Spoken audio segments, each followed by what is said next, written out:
What's up, guys? And today I'm going to be doing something a bit different. Instead of teaching you guys about music theory, I'll be teaching you guys about music history. And today, specifically, I'll be talking about John Philip Sousa, aka the March King. So to start from the beginning, John Philip Sousa was born on November 6, 1854 in Washington, D.C. Music was always closely intertwined with his life, as his father, John Antonio Sousa, was a trombone in the Marine Band. In 1860, he began his musical studies and was taught about music at the age of 6 by John Esputa Sr., where he learned about solfege. However, these lessons didn't last long, as John Philip Sousa was scared off by his short temper. In 1861, John Philip Sousa would enroll in a private conservatory operated by his former teacher's son, John Esputa Jr. Esputa Jr. would teach John Philip Sousa about music theory and how to play a bunch of instruments, such as violin, piano, flute, cornet, baritone, trombone, and alto horn, and even taught him how to sing. John Esputa Jr. would soon learn that Sousa would have perfect pitch and be able to sight read music. Everything that Esputa Jr. taught him gave him a good background in writing and arranging music. He even made a composition called An Album Leaf. However, John Esputa Jr. didn't like it, and he called it Bread and Cheese, which then eventually just got lost. John Philip Sousa attempted to run away from home and join a circus band.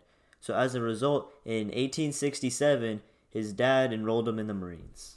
And while enrolled in the Marines, he learned under George Felix Benker about music composition. And this led him in 1872 to publish his first composition, called Moonlight on the Potomac Waltzes. In 1875, he discharges from the Marines. After discharging from the Marines, he would go on to perform on violin, and eventually he would start conducting theater orchestras. One important theater orchestra he conducted was Gilbert and Sullivan's HMS Pinafore on Broadway, because during rehearsal, he met his future wife, Jane Van Middlesworth Bellis. They eventually get married on December 30th of 1879. In 1880, he came back to the Marine Band, but this time as a director. He would eventually conduct the President's Own Marine Band, where they would perform for President Hayes, Garfield, Cleveland, Arthur, and Harrison. However, after his 2 successful tours with the Marine Band, he would eventually resign and he would start his own civilian band. In 1892, the Sousa Band was born, formerly known as Sousa's New Marine Band, which had to be changed due to criticism. The Sousa Band's first concert was on September 26th at the Stillman Music Hall in Plainfield, New Jersey. Things were looking up for Sousa, as in 1895, Sousa premiered his first successful operette called El Capitan. However, in 1896, his promoter, who convinced him to start the Sousa Band in the first place, dies while he and his wife are on vacation. And on his voyage back, his death inspires him to make a little-known march you may know as the Stars and Stripes Forever. From the 1900s to 1916, this was kind of a quiet period where really nothing too notable happened, other than they went on 3 tours in Europe, and in 1910, they went on a world tour. In 1917, John Philip Sousa joined the Navy during World War I in the U.S. Naval Reserve, where he was a lieutenant at the young age of 62. But then, from 1919 to 2032, he would go back to touring again. However, this time, he was fighting for the rights of composers, and he was really pushing music education. He testified before Congress multiple times, and he was trying to push music education to be taught to all children, as he believed that children of all ages should have music education.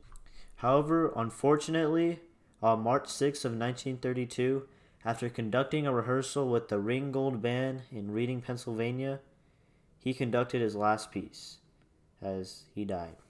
And his last piece he conducted was, poetically enough, Stars and Stripes Forever. Even though he's been dead for almost 100 years now, he's left a huge legacy behind him. And in 1987, his march, Stars and Stripes Forever, became the National March of the United States. And if he never advocated for music education to be taught to all kids, music education probably would not have the funding it would today. As in my high school, you can be in all kinds of music classes. You can be in music theory, you can be in band, and you can be in choir. And it's all thanks to John Philip Sousa. And in 1955, they named an award after him called the John Phillip Sousa Award, which is given to the most outstanding high school musicians. Which, in my opinion, I think that's the highest honor you can get as a musician. In 1976, he would eventually be enshrined in the Hall of Fame for Great Americans, and deservingly so. Well, I hope you guys liked this video.